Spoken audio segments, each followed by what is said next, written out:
Shalom. Perumpamaan Yesus yang akan kita pelajari saat ini adalah tentang perumpamaan domba yang hilang. Tapi sebelumnya saya ajak kita berdoa terlebih dahulu.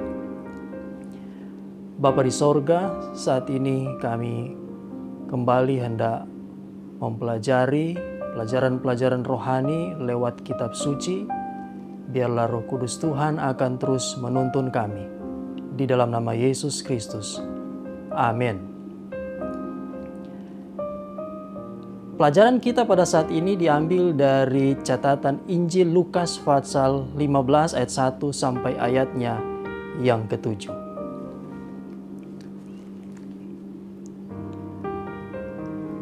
Para pemungut cukai dan orang-orang berdosa biasanya datang kepada Yesus untuk mendengarkan Dia.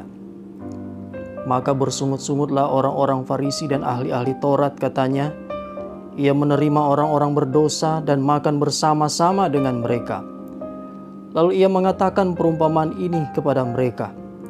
Siapakah di antara kamu yang mempunyai 100 ekor domba, dan jikalau ia kehilangan seekor di antaranya, tidak meninggalkan yang 99 ekor di padang gurun, dan pergi mencari yang sesat itu sampai ia menemukannya. Dan kalau ia telah menemukannya, ia meletakkannya di atas bahunya dengan gembira. Dan setibanya di rumah, ia memanggil sahabat-sahabat dan tetangga-tetangganya serta berkata kepada mereka, bersukacitalah bersama-sama dengan aku, sebab dombaku yang hilang itu telah kutemukan. Aku berkata kepadamu, demikian juga akan ada sukacita di sorga karena satu orang berdosa yang bertobat lebih daripada sukacita karena 99 orang benar yang tidak memerlukan pertobatan. Saudara sekalian, mari kita lihat latar belakang dari perumpamaan ini. Dalam Lukas pasal 15 ayatnya yang pertama diceritakan bahwa para pemungut cukai dan orang berdosa biasanya datang kepada Yesus untuk mendengarkan Dia.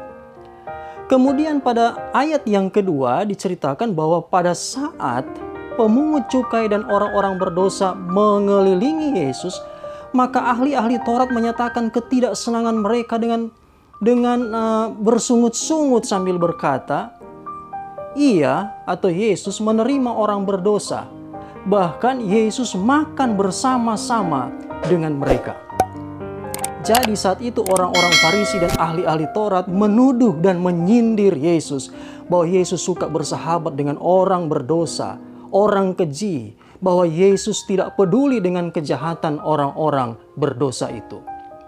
Pertanyaannya ialah, mengapa orang-orang Farisi ahli-ahli Taurat sangat membenci para pemungut pajak atau pemungut cukai itu? Nah, pada zaman Yesus, para pemungut cukai itu dikenal dengan istilah atau julukan yang sudah umum, yaitu orang berdosa. Mereka adalah sekelompok yang dibenci pada zaman Yesus karena mereka bekerja sama dengan orang-orang Romawi untuk mengambil dana pajak dari masyarakat umum Yudea. Pekerjaan mereka dianggap sebagai pekerjaan yang hina, di mana tidak ada orang Yahudi yang mau berpartisipasi dalam pekerjaan seperti itu. Singkatnya, para ahli Taurat itu kecewa dengan Yesus.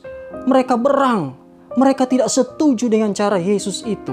Bagi mereka, masakan orang, dalam hal ini Yesus yang mengaku mempunyai standar tabiat yang begitu tinggi, harusnya tidak bersahabat dengan orang-orang berdosa itu.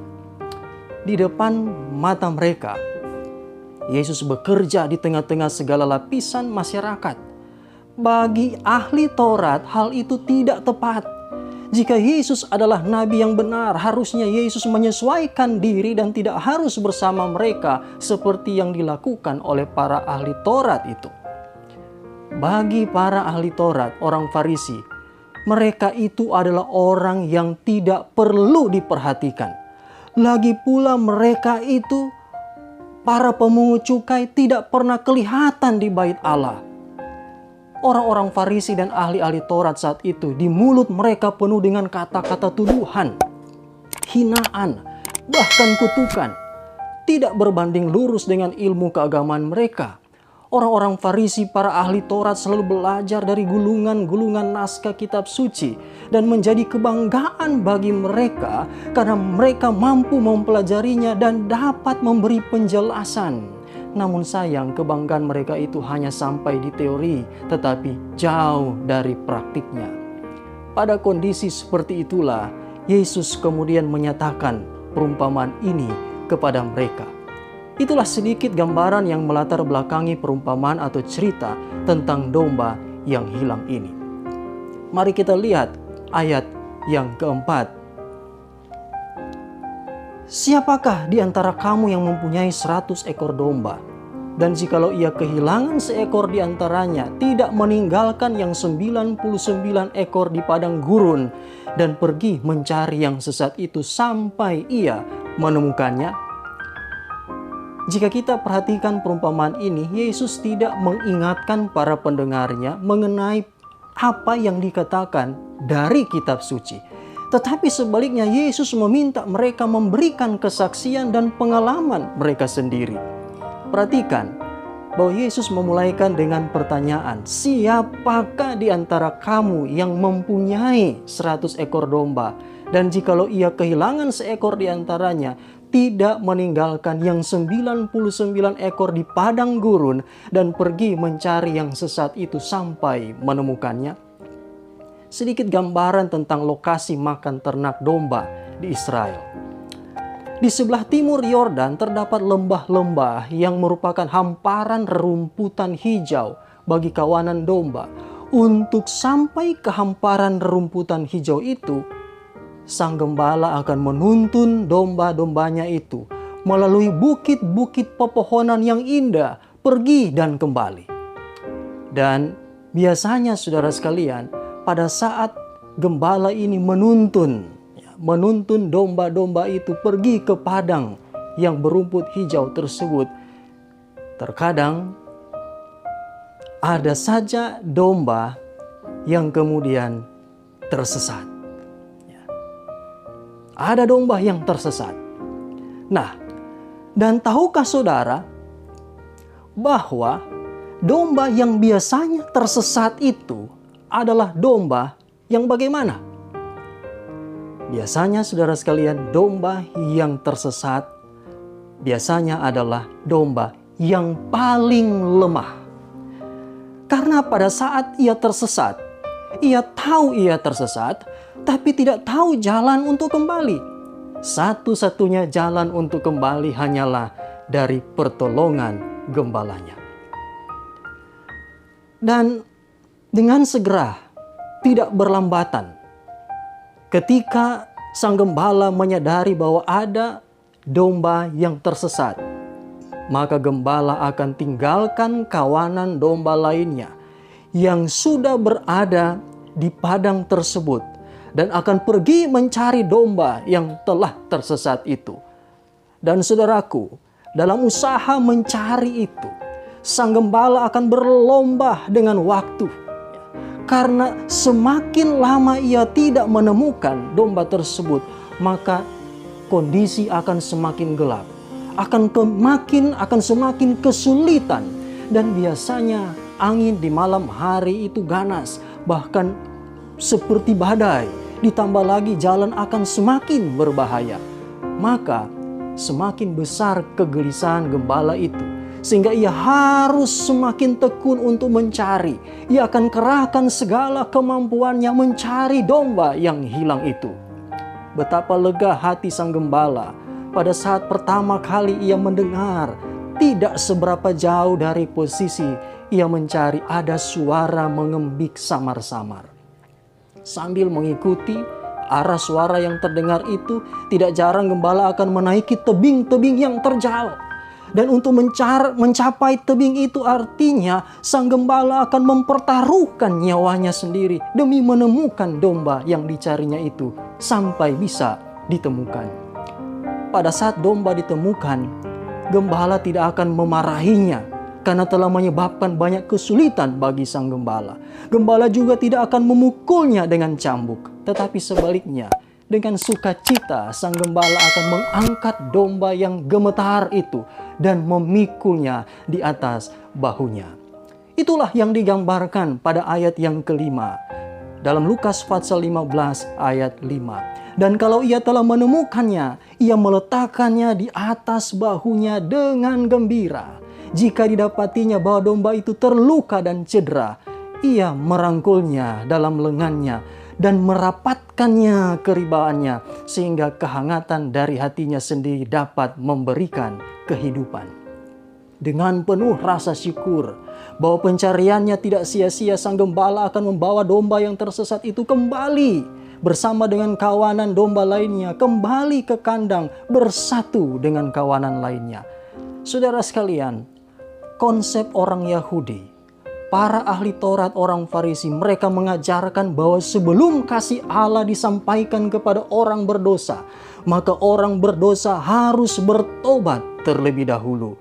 Dalam pandangan mereka, pertobatan adalah suatu usaha atau pekerjaan yang olehnya manusia boleh mendapat kebaikan surga. Pikiran inilah yang memimpin orang-orang Farisi atau ahli-ahli Taurat menjadi berang, menjadi marah terhadap Yesus dengan mengatakan ia menerima orang-orang berdosa. Menurut pendapat mereka, Yesus tidak boleh mengizinkan orang-orang berdosa itu mendekati dia, kecuali mereka telah bertobat terlebih dahulu. Tapi dalam perumpamaan domba yang hilang ini, Yesus Kristus telah mengajarkan bahwa keselamatan tidak datang melalui pencarian kita terhadap Allah, tetapi keselamatan itu adalah melalui pencarian Allah terhadap kita. Alkitab menyatakan dalam Roma pasal 3 ayat 11 sampai ayatnya yang ke-12, tidak ada seorang pun yang berakal budi, tidak ada seorang pun yang mencari Allah. Semua orang telah menyeleweng, mereka semua tidak berguna, tidak ada yang berbuat baik, seorang pun tidak. Kita tidak bertobat supaya Allah dapat mengasihi kita, tetapi sebaliknya Allah menyatakan kepada kita kasih-Nya supaya kita dapat bertobat. Ketika domba yang tersesat itu akhirnya ditemukan, ucapan syukur sang gembala terungkap dalam pujian merdu penuh kesukaan. Pada ayat yang ke-6 dikatakan, dan setibanya di rumah ia memanggil sahabat-sahabat dan tetangga-tetangganya, serta berkata kepada mereka, bersukacitalah bersama-sama dengan aku, sebab dombaku yang hilang itu telah kutemukan. Oleh sebab itu, bagi Yesus, bila ada orang yang tersesat dan ditemukan kembali oleh Gembala Agung, maka surga dan bumi akan bersatu dalam pengucapan syukur dan sukacita yang tak terhingga. Itulah yang dinyatakan di dalam ayat yang ke-7. Dalam Lukas pasal 15 ayat 7 berkata, aku berkata kepadamu, demikian juga akan ada sukacita di sorga, karena satu orang berdosa yang bertobat lebih daripada sukacita karena 99 orang benar yang tidak memerlukan pertobatan. Saat itu, orang-orang Farisi, ahli-ahli Taurat, mereka merasa mereka adalah kesayangan surga sehingga mereka tidak memerlukan pertobatan. Mereka merasa bahwa mereka sudah aman dalam kebenaran mereka sendiri. Karena itu, Yesus dalam perumpamaan ini menemplak mereka, orang-orang Farisi dan ahli-ahli Taurat, bahwa tugas Yesus adalah untuk jiwa-jiwa yang merasa miskin rohani dan penuh dengan dosa. Berapa banyak dari antara orang-orang yang sedang hilang di dunia ini telah dicari dan dibawa pulang ke dalam kandang. Inilah pelajaran yang pertama dari perumpamaan ini. Selanjutnya dalam perumpamaan ini, jika kita berperan seperti orang Farisi ahli Taurat yang cukup acuh tak acuh, berpaling dari orang-orang yang tampak tidak berpengharapan dan tidak menarik, maka sesungguhnya kita sedang melalaikan jiwa-jiwa yang sangat dicari oleh Yesus untuk diselamatkan. Pada saat kita membelakangi mereka, padahal mereka sementara memerlukan pengasihan dari kita, mereka mungkin kelihatan menghidupkan kehidupan yang sembrono. Tetapi ingat, mereka itu bukan tidak dapat dijamah oleh Roh Kudus. Banyak dari antara mereka yang dapat ditarik kepada Yesus. jika domba yang tersesat itu tidak dibawa kembali ke kandang, ia akan tersesat sampai binasa. Banyak jiwa yang sedang menurun menuju kebinasaan, yang ingin agar ada satu tangan yang rela datang dan diulurkan untuk menolong dan menyelamatkan mereka.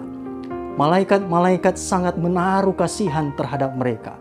Malaikat meratap, tetapi seringkali mata kita kering dan hati kita tertutup untuk merasa kasihan terhadap jiwa-jiwa ini. Keperluan terbesar kita saat ini adalah kuasa Roh Kudus, agar mata rohani kita menjadi melek, mampu melihat besarnya keperluan jiwa-jiwa untuk diselamatkan, dan akan semakin sedikit melihat kepada kepentingan diri kita sendiri. Saudara sekalian, semoga Tuhan akan memberkati kita lewat cerita ini, dan kiranya Tuhan akan menolong kita untuk selalu melakukan yang terbaik sesuai dengan kehendak Tuhan. Mari kita berdoa. Bapa di sorga, kami naikkan syukur oleh karena berkat-Mu bagi kami.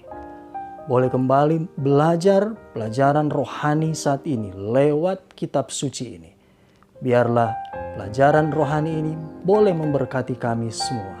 Di dalam nama Yesus Kristus hamba berdoa. Amin. Terima kasih. Shalom.